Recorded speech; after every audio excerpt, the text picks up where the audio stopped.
Buenas tardes, bienvenidos a este nuevo webinar sobre salud emocional.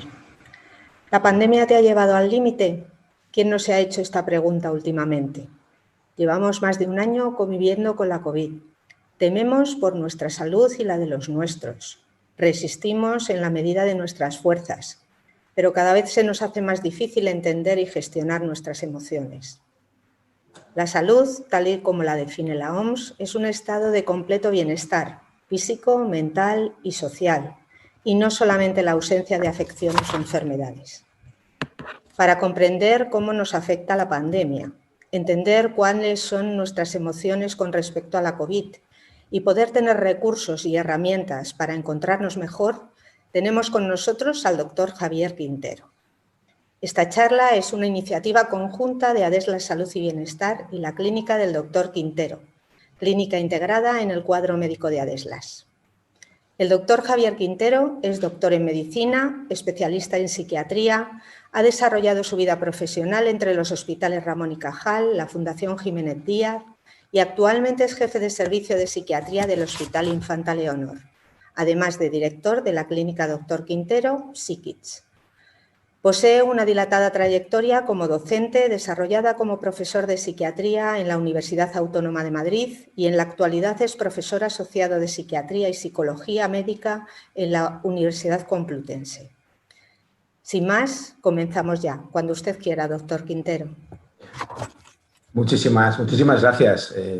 La verdad es que es un placer compartir con todos ustedes unas cuantas reflexiones sobre algo que indiscutiblemente nos está pasando a todos. Yo creo que, como bien decías, la pandemia nos está pasando una factura muy importante, ¿no? Llevamos un año tremendamente complejo. Yo creo que a veces me parece, ¿no?, un poco la sensación de Tom Hanks cuando interpretaba a Jane Lovell y decía eso de Houston, tenemos un problema, ¿no? La sensación de soledad, ¿no?, la sensación de qué está pasando, esa distopía que solamente pensábamos que pertenecía a las películas de ciencia ficción y que en realidad nos hemos metido en una dinámica de confinamientos, de sensaciones de fuera de nuestra capacidad de control y desde luego nos han sacado de nuestro bienestar y de nuestro área de confort, yo diría que a patadas.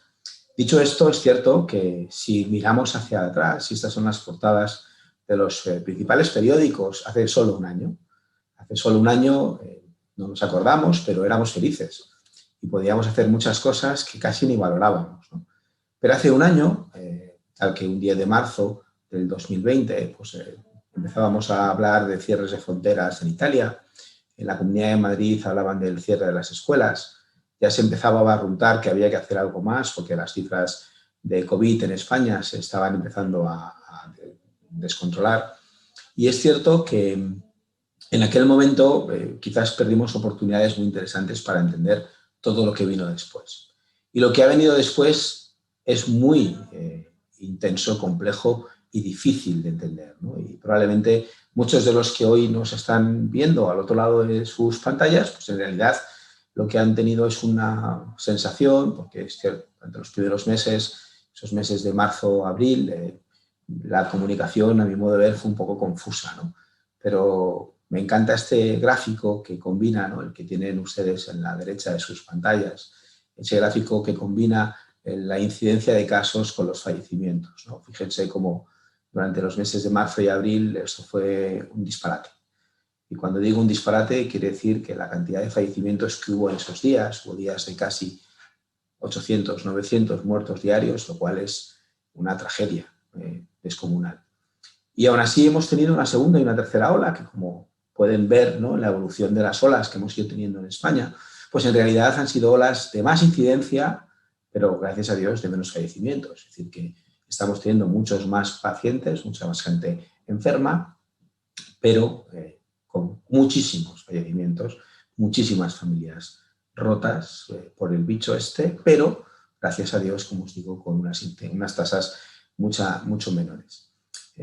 Fijaros desde el punto de vista a la izquierda, ¿no?, que son los datos generales, ¿no?, como sí que vemos claramente las diferentes olas. Pero esto no es solamente un gráfico general, son muchas pequeñas cositas que hemos ido atendiendo y viendo durante estos 12 meses. Desde cuando todo el mundo empezó a poner en el mapa Wuhan, que era una ciudad china que al menos yo reconozco que no sabía ni que existía y ahora parece que bueno, está en el diálogo común de todos nosotros, hasta lo que ha ido pasando una tras otra, las diferencias.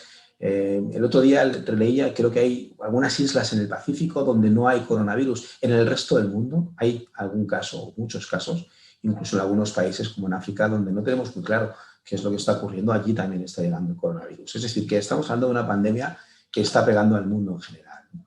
Y este es el gráfico del mundo. Nosotros hemos visto nuestro gráfico, nuestras 3 olas, y a mí me gustaría también dar ese puntito de esperanza, en el sentido de, si se fijan, desde que empezó la pandemia, los casos han ido creciendo y llegamos a tener un pico de 1 millón de contagios diarios, hablando del mundo en su conjunto, pero desde finales de enero, principios de febrero, el número de incidencia global en el mundo empieza a bajar. Si se fijan en esa pantalla, lo que vemos es que esa tasa ha ido creciendo y nos preocupaba, porque esto no solo gira en cómo lo hacemos nosotros, sino cómo funciona el virus a nivel mundial. Y ese puntito de esperanza donde parece que esa primera curva, al menos desde el punto de vista global, empieza a cambiar. Que indiscutiblemente tiene que ver con la llegada de las vacunas. Es decir, que yo también seguro que muchos han tenido sus dudas, ¿no? Decir, no, pues sí, vacunarme, no vacunarme. Otra cosa es tener la oportunidad de vacunarse, que eso es cierto, que las vacunas no están llegando en el tiempo y forma que al menos se preveía en un primer momento, pero yo sí que quiero también compartir con todos ustedes un poco la necesidad de inmunizarse. Y realmente nos podemos inmunizar de 2 formas, pasando la enfermedad, lo cual no se lo aconsejo, o en su defecto vacunándose. Con lo cual yo creo que las 2 alternativas, con cualquiera de las dudas que tengan sobre la seguridad, eficacia a medio plazo, cuánto va a durar, yo creo que no hay, al menos desde mi perspectiva, no hay ninguna duda en que la vacuna es la mejor alternativa de las que tenemos para ir poco a poco, como digo, ir cerrando el espacio al coronavirus e ir siendo capaces de recuperar esa cierta normalidad. Lo que sí es cierto es que recuperar esa normalidad no va a ser una vuelta atrás. El ser humano va evolucionando y yo creo que esto que hemos vivido en 2020 y que seguimos viviendo en 2021 es un hito evolutivo muy importante. No vamos a volver a enero del 19 o enero del 20, diciembre del 19. Eso no va a ocurrir. Llegaremos a otro mes distinto, con otra situación diferente y tendremos que haber evolucionado y aprendido algunas cosas. Y creo que eso es muy importante, porque a veces cuando hablo con mucha gente, dice, no, tengo unas ganas de volver, no vamos a volver a ningún sitio. La vida evoluciona y vamos hacia adelante. Y esto es clave. Esto no solamente es un hecho que necesitamos hacer para estar bien emocionalmente, sino es un hecho para ser capaces de superar una crisis. Una crisis es una transformación que nos puede incluso fortalecer y hay aspectos positivos en todas las crisis, que duda cabe. Dicho esto, tenemos que entender que lo que viene hacia el futuro es distinto a lo que venía de atrás. Puede ser mejor, puede ser distinto, puede parecerse mucho. Estoy de acuerdo que muchos echamos de menos la libertad de poder coger el coche e irme a la playa o irme a la montaña. Los que somos amantes del esquí, este ha sido literalmente un año en blanco, es decir, ha sido un desastre. Aquellos que tengan una estación de esquí más cerca, pues la habrán podido disfrutar. Yo no he tenido ese placer, pero tenemos que evolucionar y esto va a ir cambiando. Y va a ir cambiando y va a generar de alguna forma diferentes olas, diferentes impactos del coronavirus. Estamos muy enfocados en lo que hablamos de las diferentes olas y todos empezamos a manejar términos epidemiológicos con la incidencia acumulada a 14 días y demás, las tasas de mortalidad, cifras, ¿no? Pues esto me recuerda muchas veces a cuando los que no sabemos nada de economía o muy poco de economía empezábamos a hablar de la prima de riesgo hace unos años y ahora la gente habla de incidencia acumulada a 14 días de una manera prácticamente en el coloquio del café de por las mañanas. Les decía que nosotros tenemos que entender, y esa es una cosa que bueno, muchos de mis colegas y yo mismo estamos diciendo desde hace muchos meses, que tenemos que proteger a la gente del impacto emocional de todo esto. Es muy importante y sin duda, y yo como bien les han contado en la presentación, yo trabajo en el Infanta Leonor, y los que no lo conocen, el Infanta Leonor es un hospital en Madrid, es un hospital que cubre un área muy concreta, es el área de Vallecas en Madrid, y ese fue un área tremendamente afectada por la primera y la segunda ola. Sobre todo la primera ola fue devastadora. Cuando digo devastadora, quiere decir que fue tremenda, ¿no? Es decir, algún día podremos ver con perspectiva lo que se vivió en marzo y abril en Madrid, sobre todo, y fundamentalmente con esa primera ola del coronavirus, y fue una situación muy complicada a entender, ¿no? Y eso creo que también hay que transmitirlo, hay que entenderlo, por entender muchas de las cosas que han pasado después. Pero les decía, cuando el primer caso de coronavirus en mi hospital, que fue un 27 de febrero, empezamos a ver de una manera absolutamente disparatada lo que estaban pasando los días siguientes. Y el día 2 de marzo, en una reunión, me acuerdo que me levanté, puse en la pizarra con mi equipo, hoy estábamos pensando cómo adaptarnos al coronavirus, y puse 100.000 y 5.000. Y me miraron todos médicos, gente formada, con conocimiento en salud, sabiendo lo que estaba pasando. Y les dije, señores, vemos lo que está pasando, vamos a 100.000 muertos, perdón, 100.000 contagios, 5.000 muertos. Me miraron todos como diciendo que se me había ido la pinza. Bueno, pues me quedé tremendamente corto, como todos podrán entender. Y lo que vemos en ese contexto son los diferentes impactos del coronavirus. Empezamos ya a ver algunas secuelas de las segundas y terceras olas, que no es ni más ni menos que todo lo que se podía y se tenía que haber hecho durante el primer tiempo y no se pudo hacer porque el sistema sanitario estaba bloqueado por el coronavirus. Pero hay una cuarta ola, que es la ola de la enfermedad mental, que tiene que ver con todo el impacto del estrés crónico mantenido. Y seguro que ya han escuchado y han empezado a leer este concepto que la OMS está empezando a mover de fatiga pandémica, que no es ni más ni menos que el referente o el resultante, mejor dicho, de un estrés crónico mantenido, algo que soportado en el tiempo acaba desgastándonos. Pero sí sería interesante muchas veces, cuando hablamos de la visión del cuidado de la salud, y decíamos al principio, el equilibrio entre la salud física, la salud mental y el equilibrio social, sin duda alguna, es un equilibrio muy difícil, hay que entender que hay que buscar ese equilibrio. Sin duda alguna, el confinamiento, cuanto más estricto, desde luego, más fácil es de controlar la parte epidemiológica, la parte vírica de la pandemia. Pero, ¿y las secuelas emocionales? Estamos viendo que los adolescentes lo están pasando tremendamente mal. En un momento de nuestras vidas, como la adolescencia, donde lo más importante es el contacto social, les hablamos de distancia social. Donde necesitamos conocer gente, les hablamos de grupos reducidos. Donde necesitamos salir y tener nuestro espacio de ocio, esparcimiento, deporte, limitamos todo esto. Estamos viendo recurrentemente un impacto muy importante entre los más jóvenes. Pero les decía que cuando hablamos de pandemia y hablamos de fatiga pandémica, la OMS hablaba de tener también el punto de vista de la gente para comprender lo que ocurre.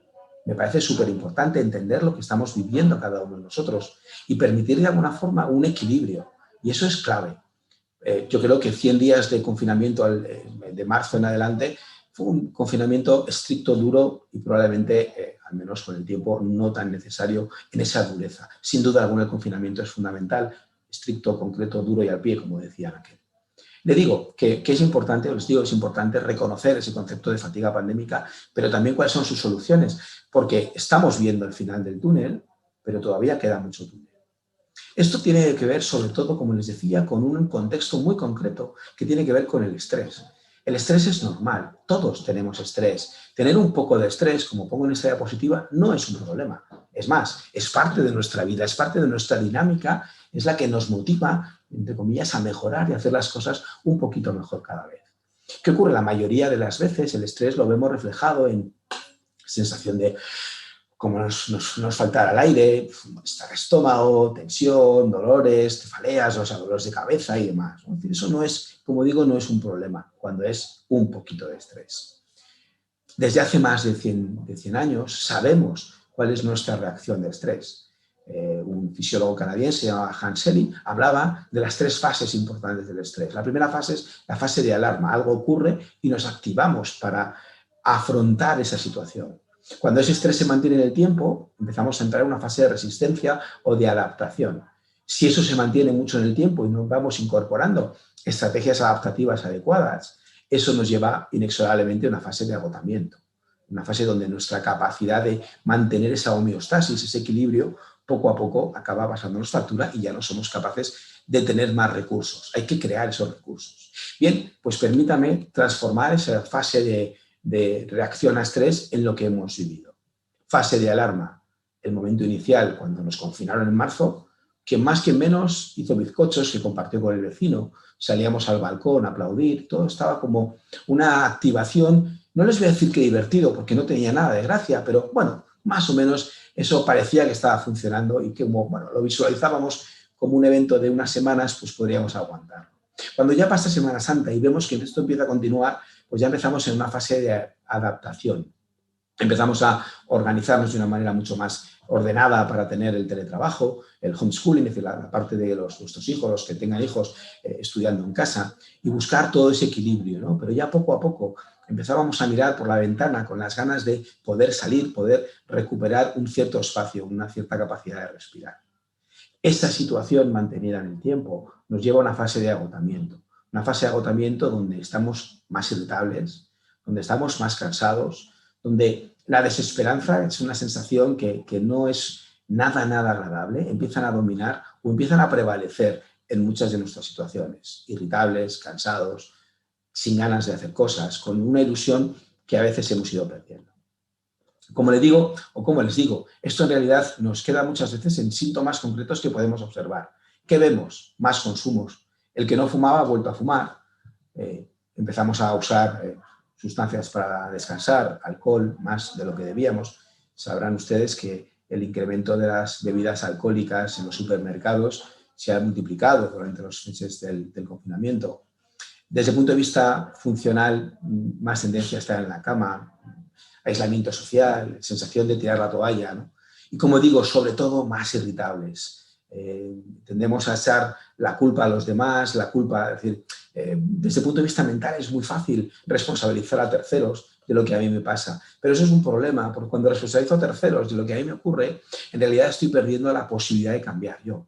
Si yo en esa responsabilidad de terceros busco mi espacio, vale, fenomenal, la culpa es de este o la responsabilidad es de estos, pero ¿yo qué puedo hacer por estar mejor? Pues entonces es cuando encuentro mi espacio de cambio. Y mi espacio de cambio es lo que nosotros llamamos, el modelo que trabajamos nosotros, que llamamos emociones 360 grados. ¿Y eso qué tiene que ver? Nuestras emociones no dependen de una cosa, dependen de muchas cosas. Mi estado emocional, mi equilibrio emocional no depende solo del coronavirus o no depende solo de un aspecto en concreto. Depende de, primero, un entorno. Un entorno que no es ni más ni menos que el equilibrio entre mis presiones, mis cambios y mis satisfacciones en mi mundo personal, relacional y laboral. En ese equilibrio yo voy a encontrar, de alguna forma, cuál es la cantidad de exigencias que yo tengo en mi entorno. Indiscutiblemente de muchos cambios, muchas restricciones, muchas presiones. Es decir, que claramente mi entorno ahora mismo está siendo muy hostil, por decirlo de alguna forma. El segundo espacio clave es lo que llamamos las estrategias de afrontamiento. Es todo lo que yo puedo hacer por cuidarme más y mejor. Si siempre cuidarnos fue importante, ahora es vital, es fundamental. No es una cuestión optativa. Pero fíjense que algo que también observamos muchas veces y que insistimos mucho durante los tiempos de confinamiento y posteriores. El estar confinado no quiere decir que no tengamos que dormir bien, que no tengamos que comer bien y que no tengamos que hacer algo de ejercicio. Ahora, dependiendo de la región, pues tenemos más o menos capacidad de poder hacer más cosas, pero indiscutiblemente ese equilibrio de cuidado, ese cuidado llevado al extremo, si quieren, creo que es fundamental. El tercer bloque es el mundo interior, esa comunicación interna, ese diálogo interior que yo tengo conmigo mismo, el cómo yo gestiono lo que me pasa afuera. Si yo salgo a la calle con la sensación de que todo está mal, para mi cerebro todo está mal. Ese diálogo interior condiciona muchas de mis emociones. Y sin duda alguna la expresión, que es lo que nosotros vamos a notar en primer tiempo, que no es ni más ni menos que los signos y los síntomas que yo tengo en la expresión de mis emociones. Y suelen ser síntomas emocionales, pero también conductuales. Y eso es clave para poder entender cómo son mis emociones. Como digo, esto no depende solo de unos cambios o una presión ambiental. Si yo tengo un equilibrio con el resto, mis afrontamientos, mi diálogo interior, seré capaz de estar bien emocionalmente. No depende solo de una cosa. Con esto, ¿qué les propongo? ¿No? ¿Cuál es un poco lo que les intento transmitir con esta idea? Lo primero es que tenemos que aceptar la realidad. No es la que nos gustaría, claro que no, pero es la que tenemos. Hay que ser realista y aceptar la situación.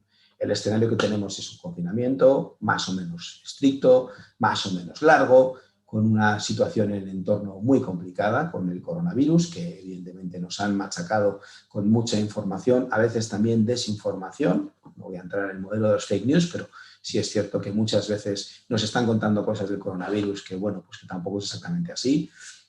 Y es difícil muchas veces quitar lo que no es real de lo que es, y todos tenemos algún grupo de WhatsApp donde entran todo tipo de, perdónenme la expresión, tonterías, pero sí es cierto que la realidad es la que tenemos una pandemia, hay una situación muy compleja desde el punto de vista sanitario y esto tenemos que entre todos, y insisto, entre todos, regular y cada uno tiene su papel protagonista en esta situación.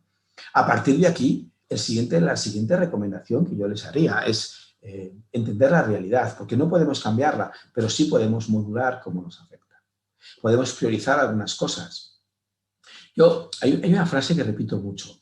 Si yo salgo a la calle, veo una sombra y pienso que es un león, mi respuesta es a león. Si yo salgo a la calle, veo la misma sombra y veo que es un gato, mi respuesta es a gato. Y como comprenderán, mi respuesta es muy diferente si creo que es un león o creo que es un gato. Y eso es clave. Es decir, yo no soy capaz de cambiar la realidad, pero sí soy capaz de entenderla, sí soy capaz de colocarla en su sitio y sí soy capaz de minimizar o regular el cómo impacta en mi día a día. Soy capaz de buscar cuál es el espacio, ¿no? La comunicación con mi ser querido mayor, con el cual le tengo en un espacio protegido por el riesgo que para ellos indiscutiblemente tendría el coger el coronavirus. Soy capaz de darme cuenta de lo que tengo, no solo de lo que me falta. Es decir, no podemos cambiar la realidad, pero sí se puede modular mucho cómo funciona o cómo nos afecta. Y para eso, nuestra herramienta más importante son los pensamientos y los sentimientos. ¿Y por qué hablo de pensamientos y sentimientos? Y no de emociones. Porque las emociones, formalmente hablando, es lo que el cerebro utiliza para comunicarse con nosotros mismos. Y es algo que es clave evolutivamente hablando. Es decir, si yo salgo a la calle, ahora no, porque este ejemplo que les voy a poner no puede ser entendido en el 2021, pero si un tatarabuelo mío sale a la calle hace 2000 años y va caminando por el bosque y se mueve un arbusto, para él sentir miedo es la respuesta que su cerebro le va a dar más rápido para prepararse ante un eventual riesgo. No es elaborar las alternativas que en un momento determinado eso podía ser que fuera un león. No. Una respuesta automática para que yo reaccione de manera adecuada. Nuestro cerebro está muy bien pensado para cómo funcionábamos hace unos cuantos cientos de años. Quizás hoy por hoy no responde tan rápido, o mejor dicho, esas respuestas tan rápidas no son tan eficaces. Seguro que todos han escuchado la respuesta de fight or flight. Bueno, fenomenal, la lucha o la huida es la estrategia básica de funcionamiento de nuestro cerebro y hoy no es adaptativa, no lo es. No podemos luchar ni podemos huir. Tenemos que afrontarlo, tenemos que gestionarlo de otra forma diferente. Bueno, pues esos son los sentimientos. Los sentimientos no es más que la elaboración que hacemos de nuestras emociones. Si yo me anclo a mis sentimientos, me anclo a mis emociones, en realidad me voy a mantener ese sufrimiento, ese dolor a lo largo del tiempo. Como digo, las emociones duran unos segundos, es la comunicación que nuestro cerebro nos da rápido para que tomemos una decisión rápida. Luego depende de lo que nosotros elaboremos esa emoción, cómo nosotros nos vamos a anclar o no en esos sentimientos. Hay gente que se levanta todas las mañanas apesadumbrada porque estamos confinados, porque estoy teletrabajando y ya no soporto más estar trabajando en el mismo sitio que desayuno, como, ceno, veo la tele, trabajo, y es cierto, llega un punto que empastamos todos nuestros recuerdos en el día.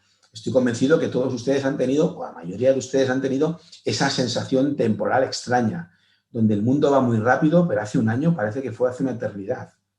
Es decir, cada semana tenemos la sensación de que va muy rápido, pero si miramos para atrás, hace solo un año, pero qué barbaridad, ¿no? Tenemos la sensación de que hace un año hace mucho tiempo, ¿no? Ya no casi ni nos acordamos de cómo fueron las Navidades del 2019. Esa sensación de pérdida de referencias temporales tiene que ver con esa sensación de Día de la Marmota, donde todos los días son muy parecidos. Y esto es algo que tenemos que entender. No luchar contra ellos, sino afrontarlo. Por eso digo que también es clave en estos contextos priorizar. Creo que lo que nos puede haber enseñado esta pandemia ha sido valorar lo que realmente es importante. Lo importante de que lo importante sea lo importante. ¿Cuántas veces hemos encontrado y de alguna forma hemos empezado a echar de menos algo que entendíamos que era, bueno, era algo de nuestra vida rutinaria, ¿no? El poder quedar a tomar unas cañas con unos amigos después de trabajar y hablar de lo humano y lo divino. Y de repente eso lo echamos mucho de menos. O poder ir a comer con tu abuela o con tu abuelo.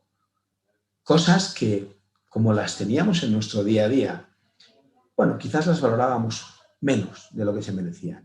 Bueno, pues ahora es importante. Ahora es importante tener muy claro y priorizar bien qué es lo que necesitamos. Yo necesito irme de viaje a las Seychelles. No, necesitas cambiar de entorno. Lo de las Seychelles está muy bien, si te puedes ir, maravilloso, pero lo que necesitas es hacer un cambio. De vez en cuando, ¿para qué? Para que, como hablábamos antes, esos recuerdos no se empasten, no se genere una especie de amalgama y ser capaz de buscar un espacio donde yo tengo mi ocio aquí, tengo mi vida familiar aquí y mi trabajo aquí. Y esto de repente lo hemos puesto todo junto y más o menos mezclado en una misma caja. Creo que es importante, y si hay algo que nos ha enseñado esta pandemia, es repensar nuestras prioridades, valorar pequeñas cosas que antes, como dábamos por hechas, no las valorábamos y hoy las echamos mucho de menos.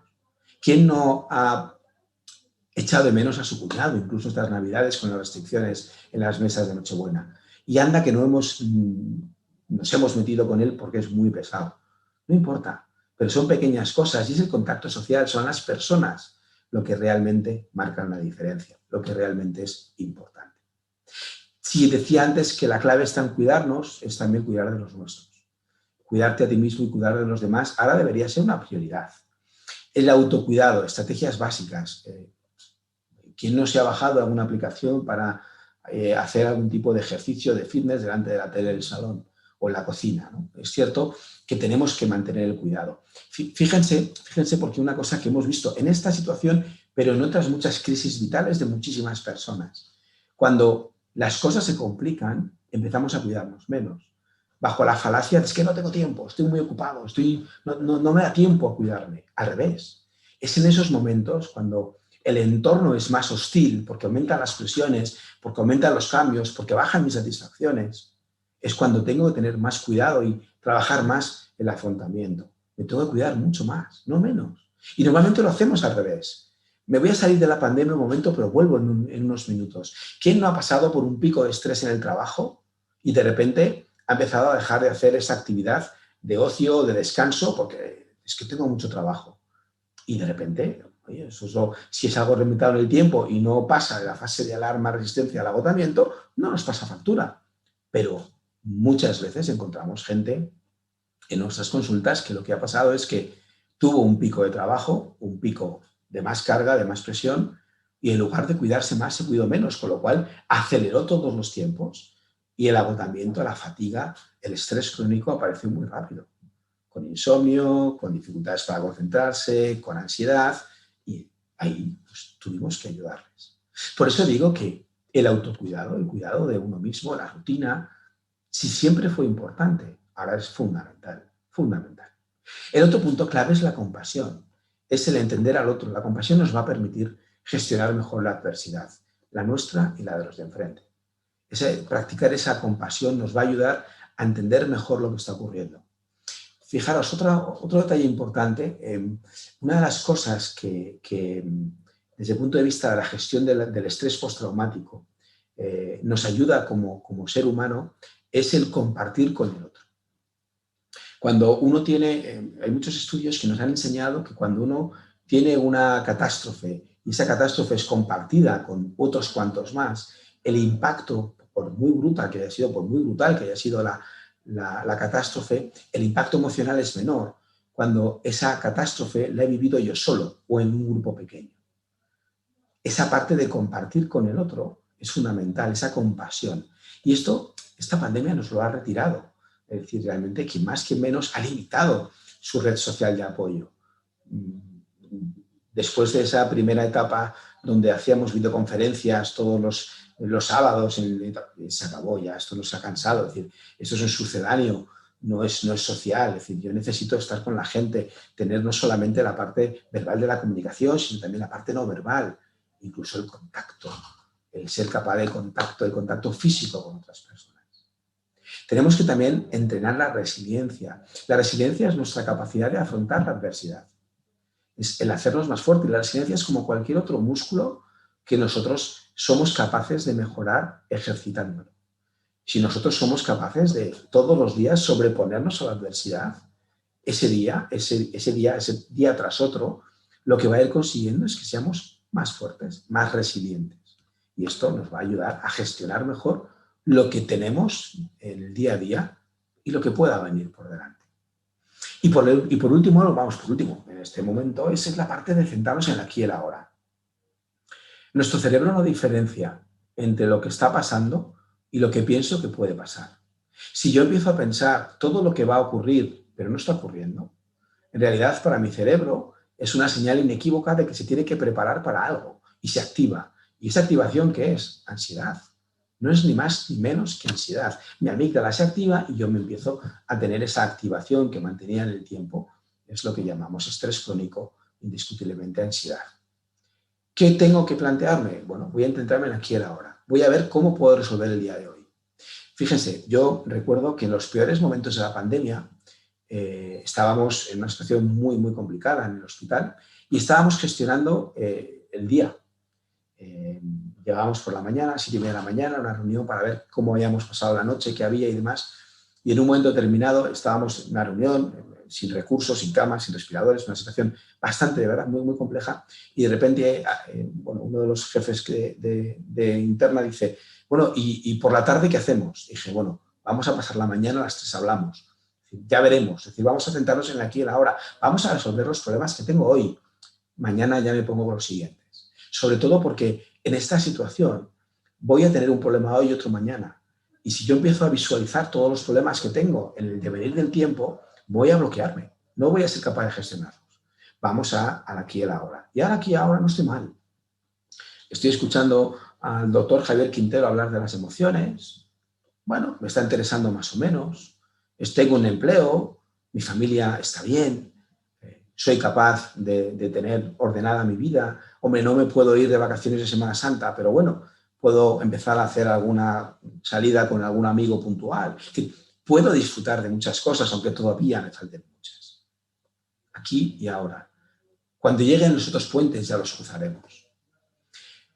Tenemos todos que plantearnos una actitud positiva ante la vida.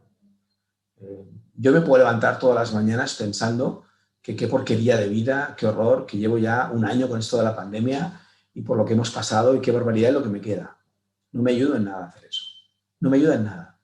Bueno, estoy bien, gracias a Dios los niños están bien, hemos pasado situaciones complicadas, muy complicadas, pero gracias a Dios eso está ordenado ahora y me centro en lo positivo.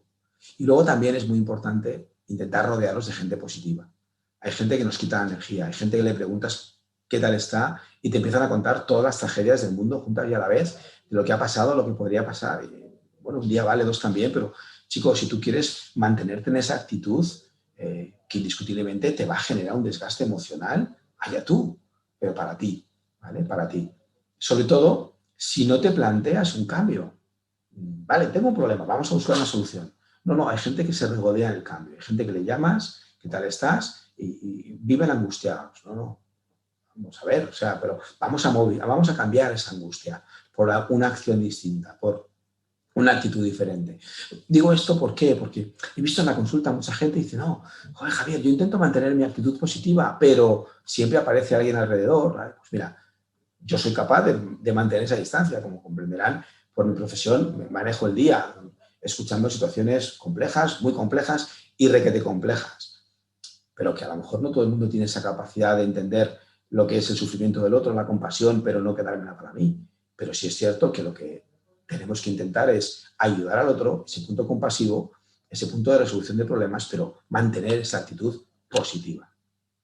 Seguro que algunos de los que nos estéis escuchando esta tarde piensan que estos son estupideces, que en realidad nada de esto es importante. Lo importante es que el bicho termine. Por supuesto que sí, que nos vacunemos. Eso es muy importante, pero no solo. También pensarán algunos que esto no me ayudará o que estoy demasiado ocupado como para hacer todo esto, o que en realidad esto no tiene sentido, ¿no? Porque yo lo que necesitaría, ¿no?, es otra cosa que es distinta a todo esto. O que soy incapaz de hacerlo, ¿no? Yo esto no soy capaz, ¿no? Yo llevo toda mi vida haciendo las cosas de una determinada forma y no soy capaz.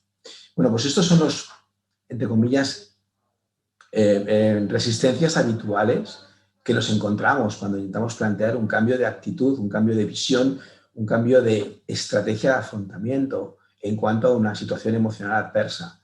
Y esto es lo que tenemos por delante, una situación emocional adversa con la que llevamos arrastrando un año.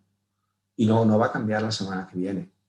Y nos queda tiempo todavía. Es Es decir, hasta que no haya un 70% de la población inmunizada, no podremos empezar a hacer determinadas cosas. Y eso todavía nos queda mucho para ello. Pero a esa sensación de que esto es muy difícil, esto es muy complicado, yo siempre les contesto con la práctica y la práctica. Que la práctica es la principal diferencia que hay entre esta señora y Rafa Nadal jugando al tenis. Esta señora no sabe jugar al tenis porque no ha jugado al tenis en su vida. Lo ha intentado un par de veces, no le ha ido bien y lo ha dejado. Mientras que Rafa Nadal todos los días le dedica 5 o 6 horas a intentar mejorar su juego de tenis. No quiere decir esto que esta señora, si jugara todos los días 6 horas al tenis, llegaría a ser número 1 del mundo. Pero llegaría a un rendimiento, a una capacidad de jugar al tenis maravillosa. No quiere decir tampoco que necesitemos 6 horas todos los días de entrenamiento y de gestión emocional para mejorar. Con 5 minutos tenemos más que de sobra. Tenemos más que de sobra con ejercicios sencillos, fáciles, que recurrentemente seamos capaces de tomar conciencia de nuestras emociones, saber por qué me siento así y entender cuáles son los sentimientos que están detrás, que eso es lo que va a durar en el tiempo.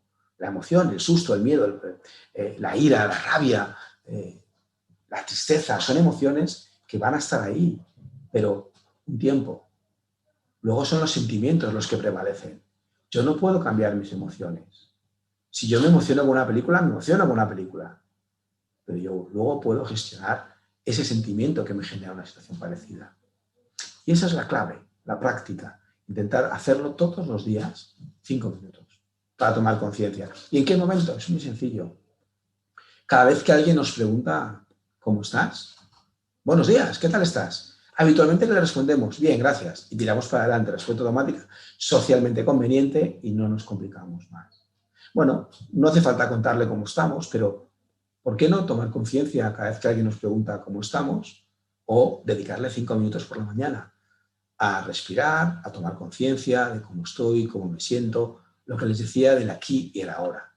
El aquí y el ahora. Tomo conciencia de lo que tengo que hacer hoy y ya veremos mañana, pasado y el mes de octubre, que todo es muy complicado y sin duda en sus empresas desde el punto de vista de la estrategia del plan, pues sin duda es clave. El otro día tenía una reunión con un grupo de una empresa echándoles una mano con esto de la gestión emocional y estábamos hablando de, no, es que es muy importante planificar.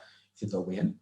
¿Qué ha pasado con los planes del 2020 que hicieron ustedes en 2019? Se fueron todos a la porra, porque nadie imaginaba lo que iba a venir después. Ese punto de flexibilidad. No quiere decir que no visualicemos lo que puede venir, pero que no nos anclemos a lo que tiene que venir. Porque, como les digo, el dolor es inevitable, pero el sufrimiento es opcional. La emoción no la podemos frenar. Si se muere mi padre, el dolor es inevitable, pero el sufrimiento, el cuánto me va a doler el duelo no quiere decir el olvido ni la melancolía que va a significar una pérdida de estas características. Pero indiscutiblemente es ahí donde yo puedo mejorar, no en el dolor. El dolor no me lo puede quitar nadie. Es más, no es bueno que me lo quite nadie. Me va a ayudar a elaborar un sentimiento adecuado a ese dolor. Pero hay gente que se ancla al sufrimiento. Hay gente que parece que necesita vivir ahí. No necesitamos vivir anclados a un pensamiento negativo, a una dinámica constante. Es cierto que no ayudan los medios de comunicación, todos los días golpeteándonos con noticias en torno al coronavirus, fallecidos, muertos, un desastre. No llega la vacuna, ¿no? Pues evidentemente, yo siempre digo que tendríamos que tener noticias que nos cuenten las cosas, no solamente las tragedias. Pero bueno, eso es otra historia, ¿no? ¿Y ahora qué? Pues ahora creo que mi mejor consejo de hoy es que nos preparemos para lo mejor. Que nos preparemos para lo peor, pero esperemos lo mejor. Si yo gestiono una expectativa de decir, bueno, esto va a ser complicado, yo voy a ser capaz de mejorarlo. Voy a ser capaz de afrontarlo con mi mejor actitud. Todo lo que va a venir después serán ampliamente capaces de sobrellevar. Si yo espero algo maravilloso y luego no ocurre, eso me condiciona a frustración. Si yo espero irme de vacaciones en Semana Santa y tengo todas mis ilusiones puestas en irme en Semana Santa para poder irme a la playa unos días que estoy agotado y eso veo que es mi solución a todos mis problemas, y dentro de 2 días me van a decir que no me voy a poder ir, que me van a hacer un confinamiento perimetral por comunidades autónomas y aquí no se va a poder ir nadie, salvo que incumple la ley, Entonces, ¿qué me va a condicionar? Una frustración. Claro, pero imagínense que es al revés. Digo, bueno, pues en la Semana Santa no me puedo mover. Y de repente dentro de unas semanas me dicen, oye, que sí nos podemos ir a la playa. Ah, qué bien, pues voy a intentar organizarme y voy a intentar hacer algo. Es decir, que yo creo que es importante, como les digo, ser capaces de gestionar también esa expectativa. Una base importante de la resiliencia es anticipar esa adversidad. No permitir que la ola, que el golpe nos pille con la guardia baja. No, no es una buena idea. Con lo cual, prepárense para lo peor, aunque sin duda mantengamos la esperanza de que esto va a ir rápido y va a ir bien. Pero hoy el riesgo es el que es. Hoy el riesgo es el que es. Seguimos teniendo una incidencia en España en 140, 130 por 100.000 habitantes. Eso es mucho, muchísimo. Indiscutiblemente es mucho menos de los 900 que teníamos a finales de enero. Pero todavía no estamos, o estamos lejos de los 25 o 50, que son los rangos en los cuales podemos encontrar una incidencia suficientemente ajustada. Yo creo que es importante entender eso, que tenemos que tener la visión de los riesgos de coronavirus. ¿Para qué? Para que algún día nos podamos ir moviendo a cambiar el riesgo, a cambiar de alguna forma el modelo en el cual nos movemos. El modelo de funcionamiento, de riesgo. El riesgo cero no existe. No existía antes de la pandemia. No existía antes de la pandemia.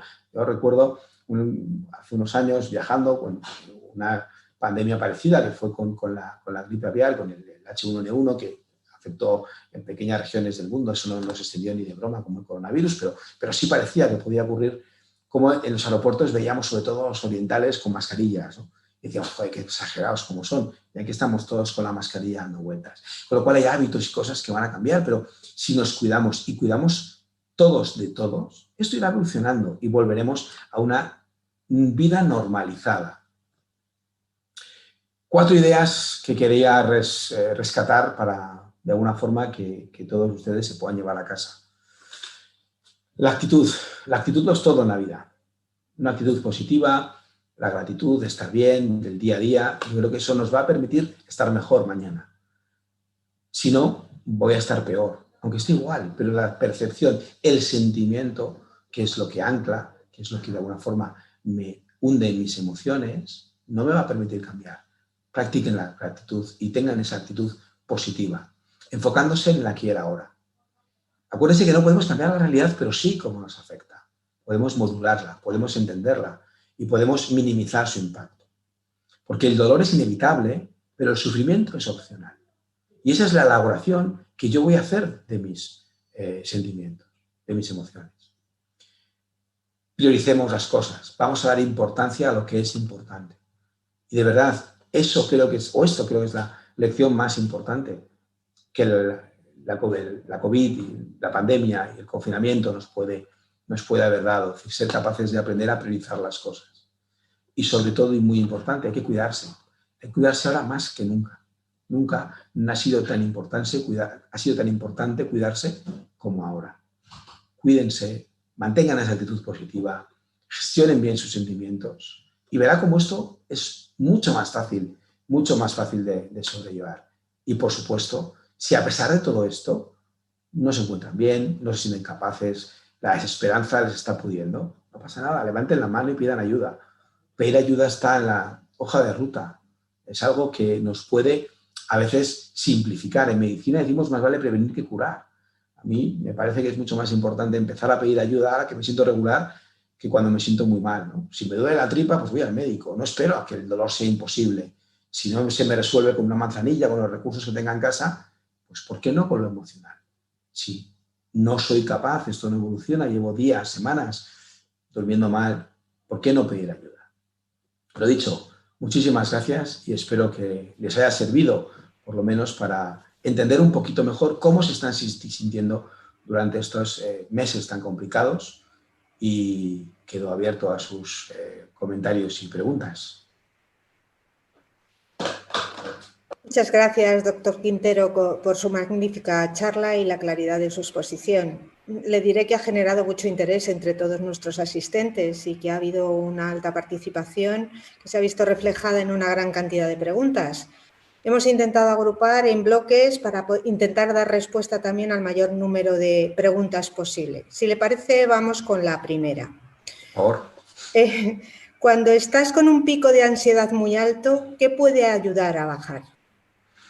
Bueno, entender por qué es ese pico de ansiedad, ¿no? Es decir, yo creo que ese pico de ansiedad hay que entender de dónde viene esa emoción.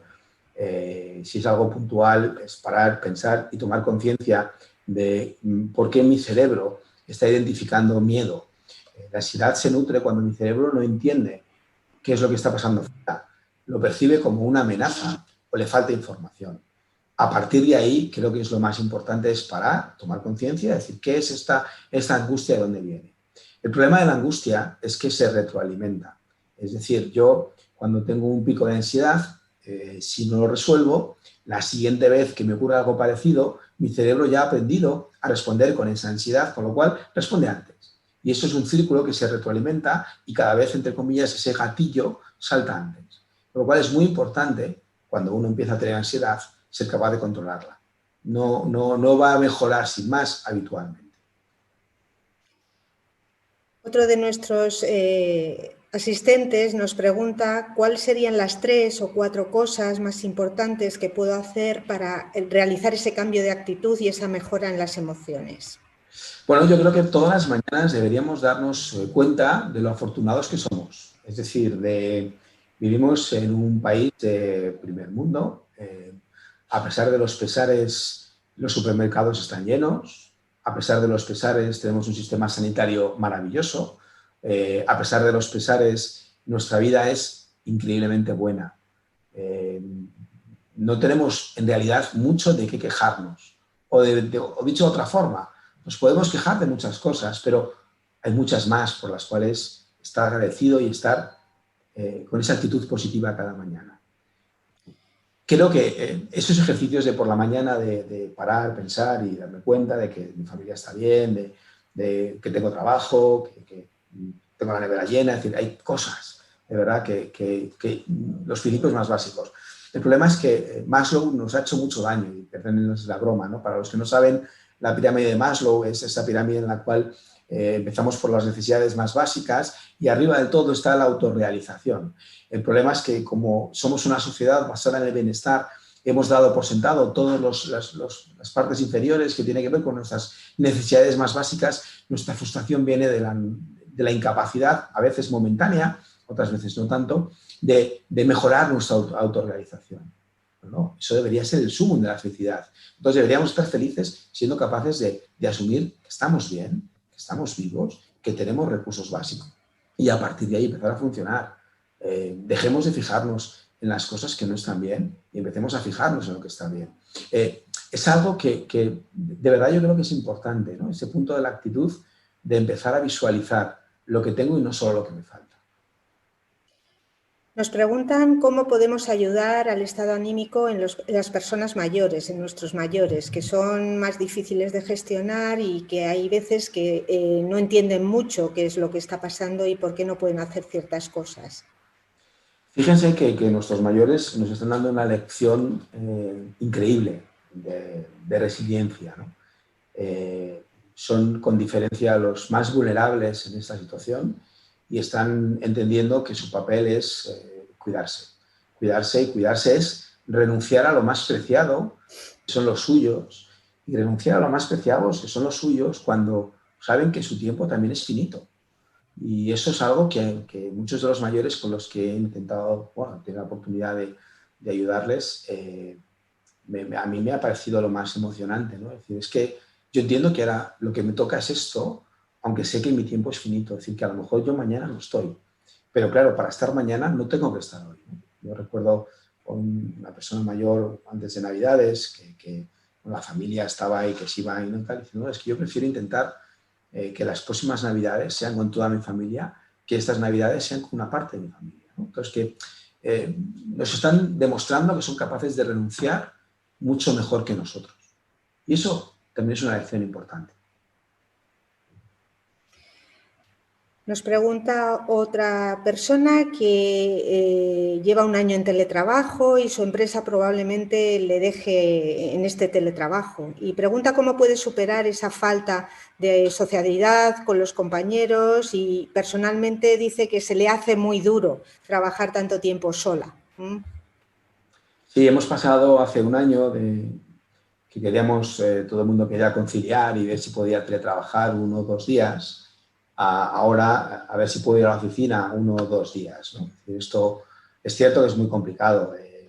La parte de la conciliación y el teletrabajo con lo social es complejo.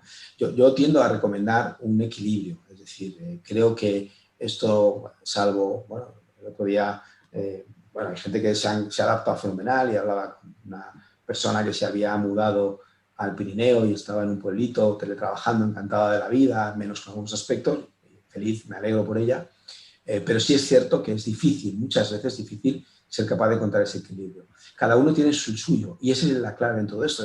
¿Cómo encuentro mi equilibrio entre las satisfacciones que me puede ofrecer ese teletrabajo y dónde compenso en otros espacios? Porque, como les decía, el entorno, que es de dónde viene el impacto de mis emociones, tiene que ver con mi vida personal, con mi vida relacional y con mi vida laboral. Y ese equilibrio entre las presiones, los cambios y las satisfacciones.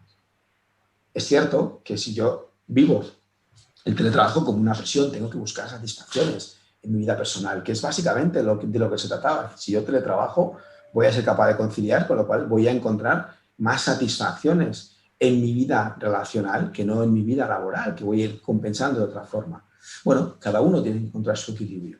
Probablemente en algún tiempo pues, encontremos un espacio donde el teletrabajo no sea blanco o negro, es decir, no sea o trabajo presencial o teletrabajo, sino encontremos un cierto equilibrio. Y hay muchas empresas que están buscando ese espacio y un 20 o un 40% del tiempo lo están haciendo presencial porque entienden que desde el punto de vista de los equipos hace falta tener ese punto de interacción, aunque sea una sala con mascarilla y un rato y un día a la semana. Pregunta también cómo se recomienda superar el duelo de un familiar en estas situaciones. Es una pregunta extensa, pero es repetida. Sí, es que es tremendamente complicado. Ha habido 100.000 familias que han perdido a un ser querido en este último año y eso es mucha gente. Y a mí me parece particularmente complicado aquellos que lo perdieron en la primera ola donde lo perdieron y no pudieron despedirse. Decirle adiós a un ser querido es muy importante, es cerrar una etapa. Recuerdo hace pues, a finales de marzo, un señor de 50 años, me llamaron para que lo bajara a ver porque no lo entendían, el señor estaba en la puerta del hospital y entonces, bueno, pues, solo repetía diciendo, no lo entiendo, básicamente lo que había pasado es que su padre había ingresado con una neumonía por COVID y a la semana había fallecido y en esa semana no había podido ver a su padre, es decir, que no entendía lo que había pasado. Es cierto que no lo entendemos. Mi recomendación entonces fue, hay que hacer un funeral, tendrán que hacerlo. Es algo que los ritos en la vida nos ayudan mucho. Tendrá que hacerlo con sus seres queridos. Escriba lo que siente, sea capaz de ponerlo en papel. A veces tenemos que verbalizar cómo estamos y si no lo puedo verbalizar porque me cuesta y no encuentro a la persona a quien contársela porque esa persona ya no está, escríbeselo. Una carta a tu padre, a la persona que has perdido, de todo aquello que le querías haber contado y no pudiste contarle porque las circunstancias no lo permitieron.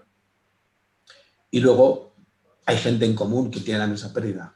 Comparte el dolor de la pérdida con los que, entre comillas, compartís esa pérdida. Y poco más, porque es cierto que es desgarrador, es muy duro.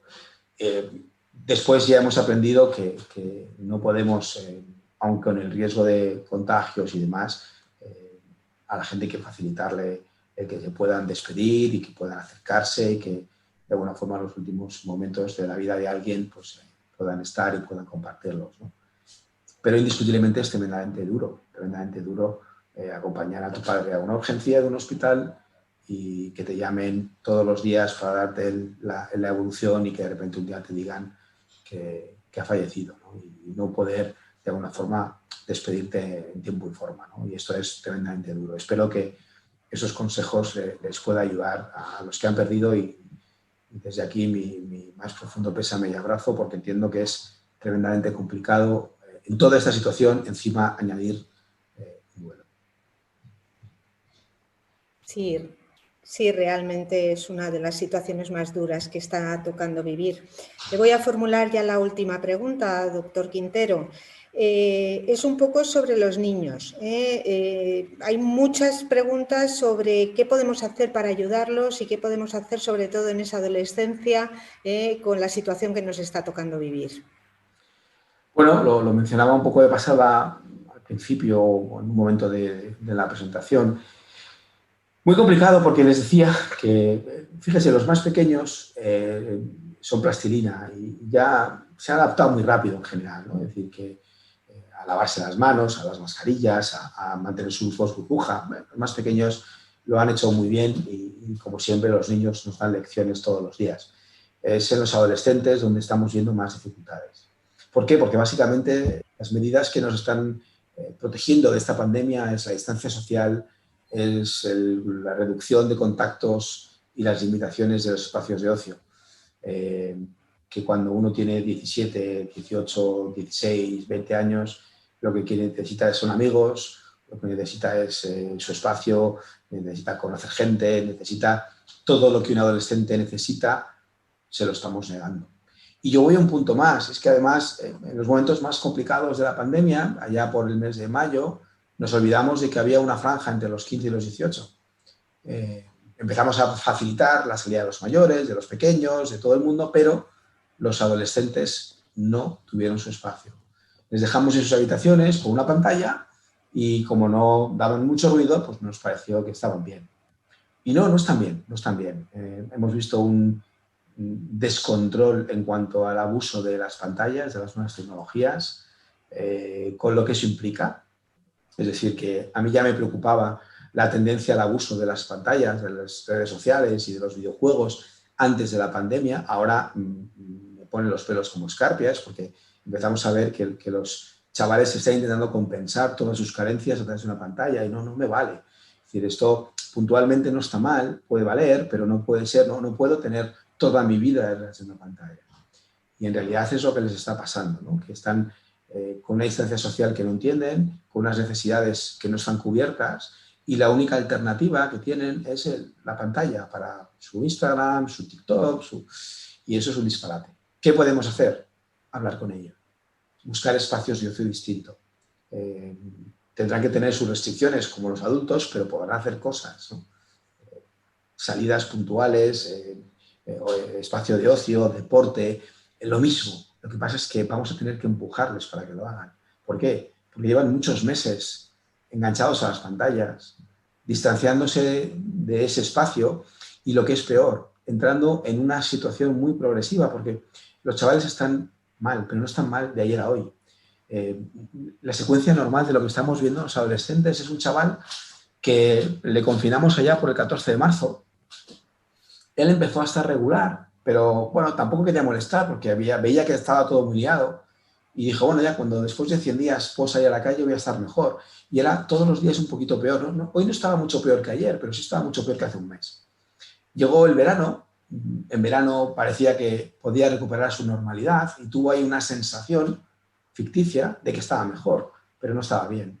Llegó septiembre y en septiembre no volvió a ser el septiembre que él pensaba, con una escolarización parcial, unos días en clase, otros días estudiando en casa, o el peor de los casos con confinamientos durante 15 días porque había un positivo en clase, y de repente no hay deporte, las ligas escolares, las ligas no profesionales suspendidas, o puedo hacer deporte pero solo, o con mascarilla, y luego además lo de salir ni de broma, si sales, sales poco.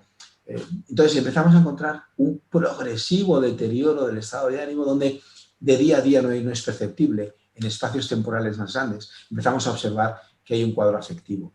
Y en lugar de estar tristes, que eso nos hubiera alarmado a los padres, hubiera alarmado, es que veo a mi hijo triste. No, los adolescentes, sus depresiones no cursan con tristeza, cursan con apatía, cursan con abulia y cursan con anedonia. Es decir, cursan con dificultades para disfrutar con las cosas que antes disfrutaban, usan con pocas ganas para hacer cosas y sin fuerzas para hacerlas.